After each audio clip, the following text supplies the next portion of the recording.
We like to think we are in control of our lives, but the truth is, most of us are simply passengers in a vehicle driven by old habits, childhood fears, and modern distractions. By the time you reach your 30s, 40s, and 50s, your brain has literally wired itself into a specific way of reacting to the world.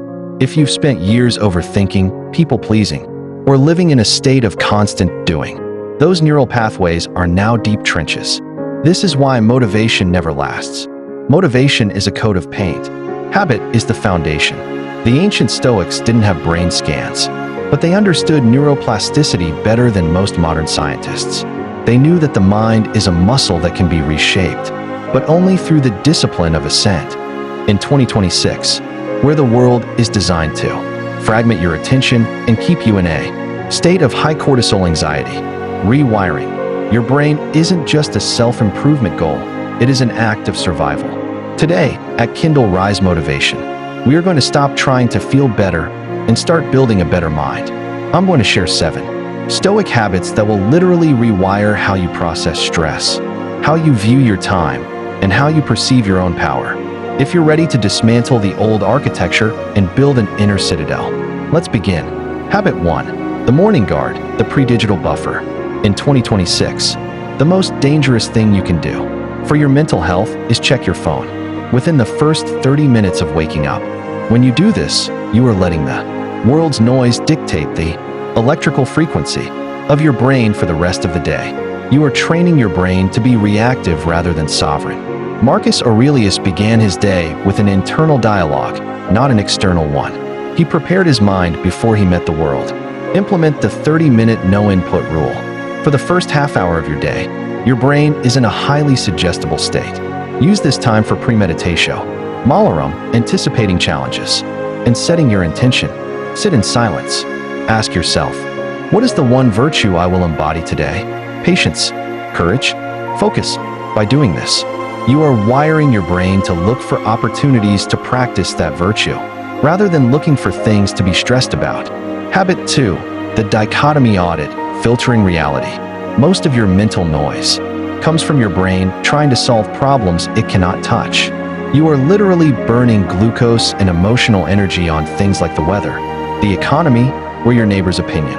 This creates a scattered brain that is constantly exhausted. Epictetus taught that the beginning of all wisdom is knowing what is up to us and what is not up to us. Perform a mental audit 3 times a day. Whenever you feel a spike of anxiety, stop and categorize the thought. If it's in external, other people's actions, the past, the future, visualize yourself releasing it. If it's in internal, your effort, your character, your next step. Give it 100% of your focus.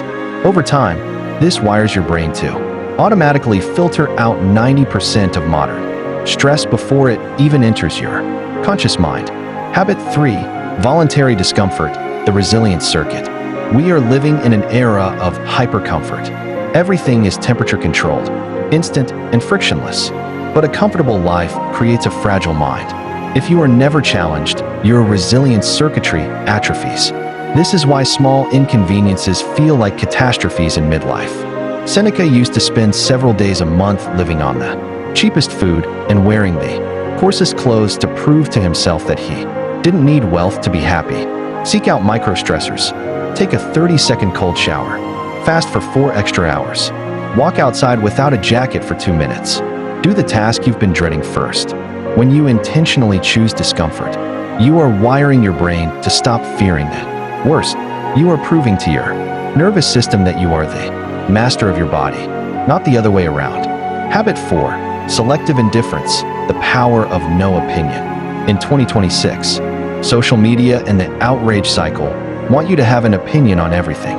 This constant taking of sides keeps your brain in a state of high alert. It is a theft of your cognitive peace.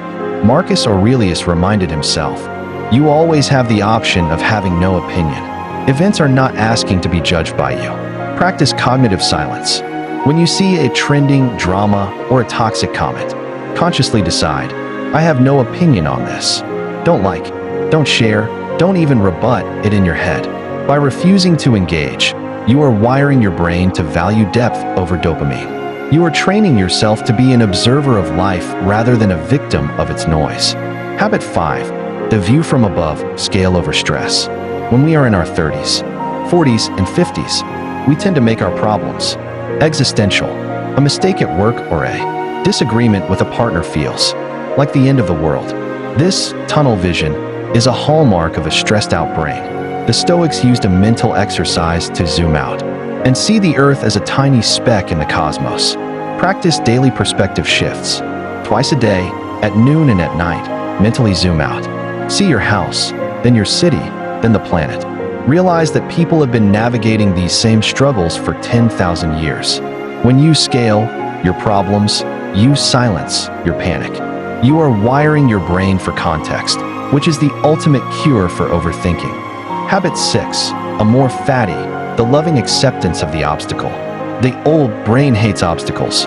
It sees a flat tire, a delayed flight, or a lost contract as an attack by the universe. This leads to a life of constant resentment and friction. A more fatty, the love of fate. Not just accepting the obstacle, but choosing it. Practice the pivot. Whenever something bad happens, immediately ask, how is this the perfect opportunity for me to practice my character? If you're stuck in traffic, it's an opportunity for patience. If you're criticized, it's an opportunity for self-validation. You are wiring your brain to see problems as training sessions. Eventually, you become a person who cannot be interrupted because everything becomes part of the plan. Habit 7. The evening audit, the neural review. You cannot rewire what you do not track. The brain learns through repetition and feedback. If you just hope to be better tomorrow, you won't be. You need a system of accountability. Seneca would review his day every night, asking, what bad habit did I resist today? What virtue did I practice? Implement the 3-question audit. Before sleep, write down, 1. Where did I act with sovereignty today? 2. Where did I allow the noise to win? 3. What will I do differently tomorrow? By reviewing your wins and losses, you are literally saving the progress to your long-term memory. You are wiring your brain to prioritize growth over comfort.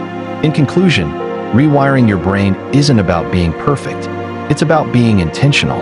In 2026, the world wants you to be a reactive, distracted ghost of a person. Stoicism gives you the tools to be a sovereign. By the time you finish these 7 habits, you won't just feel different, you will be different. You will have built an inner citadel that no storm can breach. Which of these 7 habits are you going to start tomorrow morning? Is it the 30-minute buffer or the dichotomy audit? Let me know in the comments. I'm reading every single one. And our community here at Kindle Rise Motivation is built on these daily disciplines. Subscribe if you're ready to stop drifting and start the real work of reinvention. Be kind to your mind today. Your architecture is yours to build.